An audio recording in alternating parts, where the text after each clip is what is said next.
Hello, knowledge seekers. In this episode of 20-Minute Books, we explore the enlightening pages of The Myths of Creativity, penned by the insightful David Burkus, an assistant professor of management with a focus on creativity, innovation, entrepreneurship, and organizational behavior. Through his expertise, Burkus unveils the common fallacies surrounding the concept of creativity. This intriguing book dismantles the barriers of traditional thinking and sheds light on the truth of how groundbreaking ideas are born and nurtured. The Myths of Creativity is a treasure trove for anyone yearning to enhance their creative prowess or for leaders aiming to foster an innovation-rich environment within their businesses or organizations. With anecdotes from history and case studies of well-known modern innovators, Burkus provides a practical guide to realizing the full potential of creative thought. A notable voice in the fields of creativity and innovation, David Burkus has contributed to leading publications such as Fast Company and Bloomberg Businessweek, and shared his insights on prestigious platforms including Microsoft and Stryker. Join us as we reveal the secrets to unlocking creativity and learn why conventional wisdom about innovation is often mistaken. Welcome to an episode that promises to reshape your understanding of the creative process and equip you with the knowledge to let your ideas soar.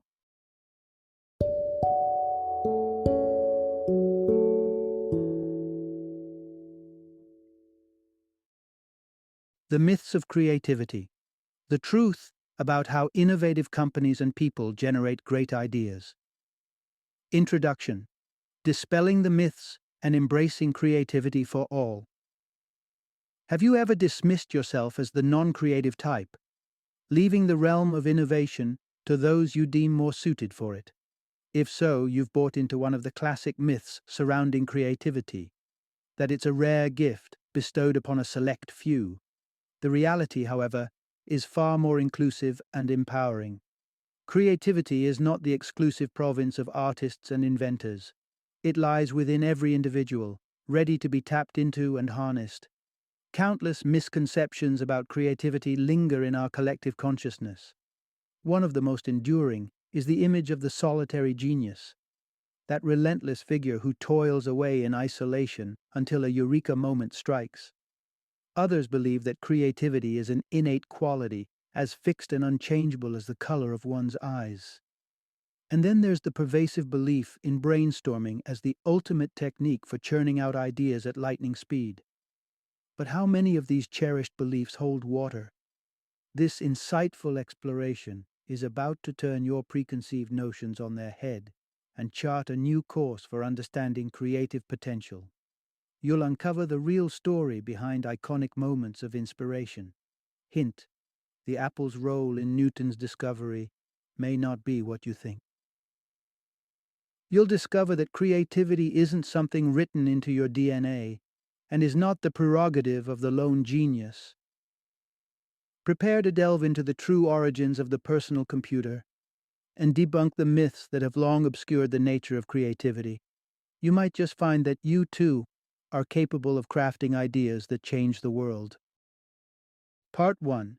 Rethinking the narrative of the lightning strike of creativity. Picture Isaac Newton lounging beneath a tree, an apple plummets, bonks him on the head, and like a flash, the concept of gravity is born, or so the popular story goes. This anecdote captures the essence of a myth many of us subscribe to, the notion that creativity is akin to a divine spark, sudden and unbidden. However, that couldn't be further from the truth. Creativity doesn't materialize from the ether. The actual unfolding of Newton's insight into gravity paints a different picture. It wasn't a solitary apple incident that led to his revelation, but a conversation sparked by witnessing the falling fruit. Engaged in dialogue with a fellow thinker, Newton discussed and dissected known principles of gravity. It was through this intellectual exchange, followed by years of meticulous research, that his groundbreaking gravitational theories took shape. Contrary to the fanciful tales of instantaneous genius, creativity is often a slow burn, a process that demands dedication and time. Psychologist Mihaly Csikszentmihalyi's research illuminates this truth, noting that the aha moment stands as just one of many steps in the creative journey. Ideas, he proposes, evolve from a well-prepared foundation that has been given ample opportunity to gestate. To make the most of their creative capacities, luminaries like Leonardo da Vinci and Thomas Edison juggled numerous projects at once. This strategy allowed each of their fledgling ideas the necessary time to mature while they tended to other endeavors. As we continue on our exploratory path, it becomes clear that the fount of creativity isn't limited to historical giants labeled as geniuses. Each of us has the potential to tap into that reservoir if only we shift our perceptions of what it means to be creative. Part 2. The myth of genetic creativity dispelled. There's a persistent belief that creativity is a rare gift, either handed down from the heavens or woven into the very fabric of our DNA. But this idea that creativity is the privileged domain of a select few is simply not true. Research is steadily undermining the born creative myth, revealing that it isn't a genetic lottery win that sets the Einsteins of the world apart. Take, for example, studies carried out on Einstein's brain. Despite exhaustive examination, scientists haven't found concrete evidence that his intelligence sprang from a unique brain structure. In fact, his brain was somewhat smaller than average, not exactly what one might expect from a genial outlier. Diving deeper into the debate on nature versus nurture, we turn to psychologist Marvin Resnikoff's work with twins. He led a study that measured the creativity of fraternal twins, who have different genetic codes, against that of identical twins, who share the same DNA. If creativity were truly a genetic trait, we would see a greater similarity in the creative output of identical twins compared to their fraternal counterparts. Yet, the study showed no significant difference between the two groups, indicating that genetics might not be the creativity gatekeeper we thought it was. Despite this evidence, many organizations stubbornly cling to the distinction between creative and non-creative types.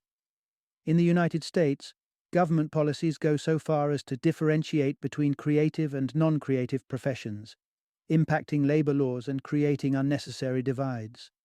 Corporate culture is often guilty of the same dichotomy, drawing a line between creatives and suits, and applying different rules and expectations based on these arbitrary classifications.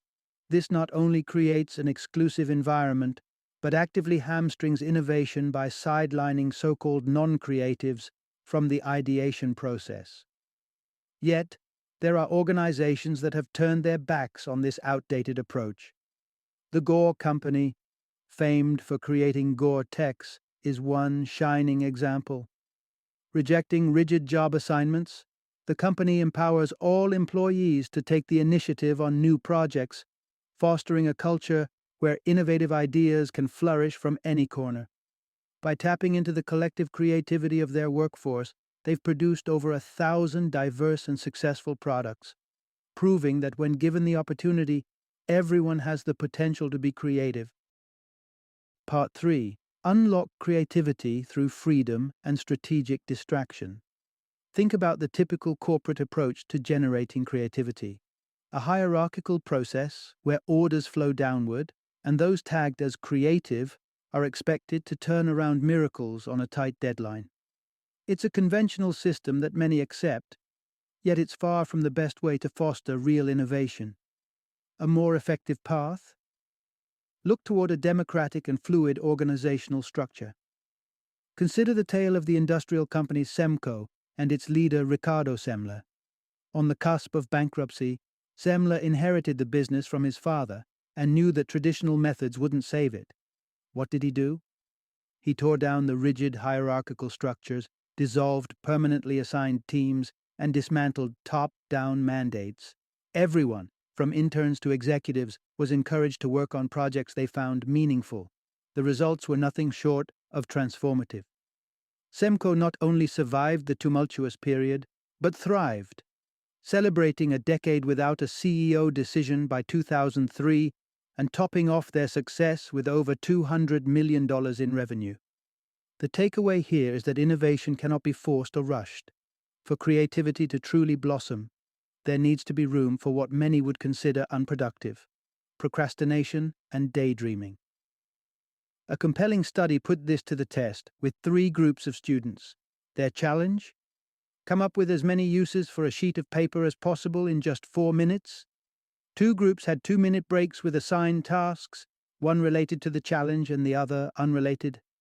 While one group toiled continuously, the findings were telling. The group that didn't pause came in last in terms of creative ideas.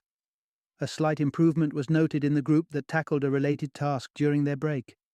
But astonishingly, the group that did something completely unrelated in their hiatus generated the most innovative ideas.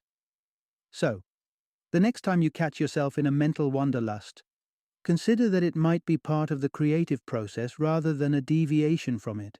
Your greatest idea might be simmering just beneath the surface, waiting for that moment of seemingly idle thought to come to a full, vibrant boil. Part 4. The social fabric of creativity. When we ponder the essence of creativity, we often imagine it as a solitary spark within the mind.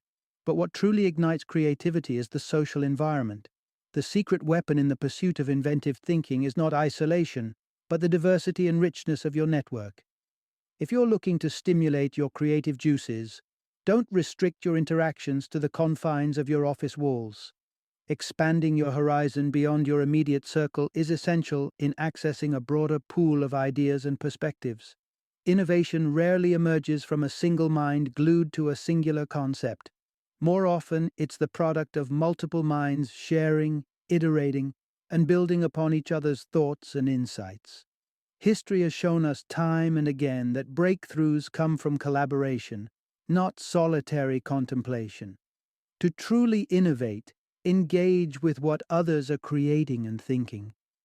Take the famous tech rivals Bill Gates and Steve Jobs, for instance. Despite their famous disagreements, both tech icons were deeply influenced by their exposure to the Park Company's Alto computer.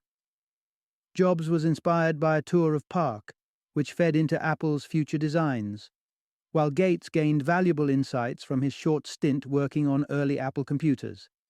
This concept extends even further when considering large and diverse groups. History's so-called solo geniuses often turn out to have been part of a collective brain trust. Thomas Edison, for example, didn't single-handedly invent the light bulb. He worked with a multidisciplinary team known as the Muckers. This group, comprised of physicists, engineers, and machinists, pooled their talents to create many of Edison's famed inventions. This begs the question, why is it that we consider Edison a paradigm of the lone inventor? The answer lies in the marketing strategy. Recognizing the strength of Edison's brand, the Muckers chose to elevate his reputation over their shared contributions. They knew emphasizing his name would carry more weight and potentially benefit their own creative endeavors. Embracing this lesson, remember that your creative potential can be greatly enhanced by the variety and strength of your social connections. Creativity is not an individual sport. It thrives best when cultivated within an ecosystem of collective intelligence. Part 5. Connecting the dots. The brain's role in creative synthesis. Expanding your social network is essential for creative thinking. But the story doesn't end there. To truly excel at creativity, it's crucial to nourish our intellect with a diverse array of inputs. The breadth of ideas at our disposal, the greater our capacity to combine them into novel concepts. Consider the development of new technologies. Innovation frequently emerges from the recombination of existing technologies. There's a synergy that occurs when pre-existing knowledge converges, sparking fresh ideas and applications. A perfect embodiment of this concept was Thomas Edison's lab, where knowledge from disparate technologies intermingled freely. Venture into Edison's workspace, and you would have found a trove of partially disassembled machinery, all fodder for new inventions. Despite the importance of external knowledge, creativity is also inextricably linked to the neural pathways in our brains. Einstein's brain may not have been genetically remarkable, but there's more to the story. Neuroscience has unveiled that individuals who are exceptionally creative have superior connections among the ideas housed in their brain's gray matter, thanks to a richer network of white matter. White matter forms the highways of our brain, enabling electrical impulses to travel swiftly between different regions. The good news is that this isn't a matter of genetic luck. White matter develops and strengthens with use. In other words, the act of engaging in creative endeavors can physically enhance our ability to think creatively by fostering these vital neural connections. To bolster your creative capacities, consider it a form of mental exercise. The more frequently you practice creativity, the more robust your creative network becomes. It's like building up muscle. The more you work it, the stronger it gets. So push the boundaries of your mind, stretch those cognitive muscles, and you might be amazed at the creative ideas you start to generate. Part 6. Creativity thrives under the right constraints. It might seem intuitive to assume that unlimited freedom begets the best creative work. Yet, surprisingly, creativity often flourishes under certain constraints. Paradoxical as it may sound, limits can serve as a catalyst for generating even more exceptional ideas. The common strategy of hosting ideation sessions or brainstorming meetings, where participants are encouraged to contribute any and all ideas with the hopes of unleashing creativity, tends to miss the mark. While these sessions can produce a plethora of ideas, quantity doesn't necessarily equate to quality. Many ideas conceived in such free-for-alls may be impractical or irrelevant. Instead, a more effective approach is to establish boundaries for the ideation process. Start with a clear understanding of the problem at hand, immerse yourself in relevant background knowledge, then begin generating ideas. Once a pool of ideas is formed, you can begin refining and combining them to yield innovative, viable solutions. Restrictions can prove to be an especially potent force in propelling creativity when related to resources. The typical lament is that insufficient funds or time are barriers to groundbreaking innovation. On the contrary, limited resources compel us to think unconventionally and push the boundaries of typical solutions. This principle is exquisitely demonstrated in the world of poetry. Consider the haiku and sonnet, each with its stringent structural constraints, a limited number of lines and a specific syllabic pattern. These restrictions don't inhibit creativity. They fuel it, challenging poets to express profound thoughts within a tight frame, resulting in works of art that are as masterful as they are concise. Next time you're faced with limitations, whether in your professional or personal creative projects, view them not as obstacles but as unique opportunities to harness your creative potential to its fullest. Faced with a canvas of constraints, you might just paint your most innovative masterpiece yet. Final summary. It's time to dismantle the old myths about creativity. The notion that it's a rare gift for the chosen few is not just outdated, it's simply untrue. Each and every one of us has the potential for creativity. It's a universal trait that we can all harness and cultivate.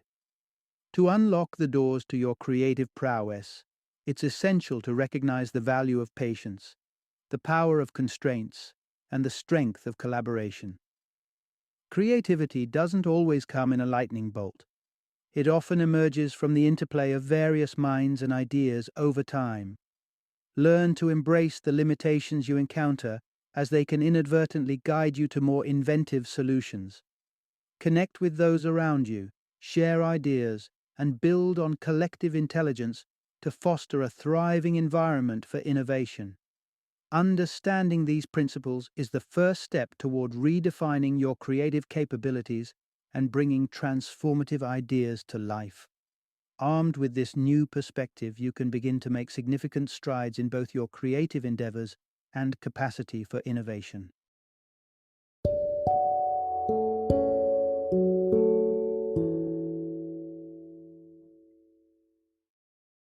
Thank you for joining me today on this journey of learning and discovery as we explored the insights of another thought-provoking book in our growing library of knowledge.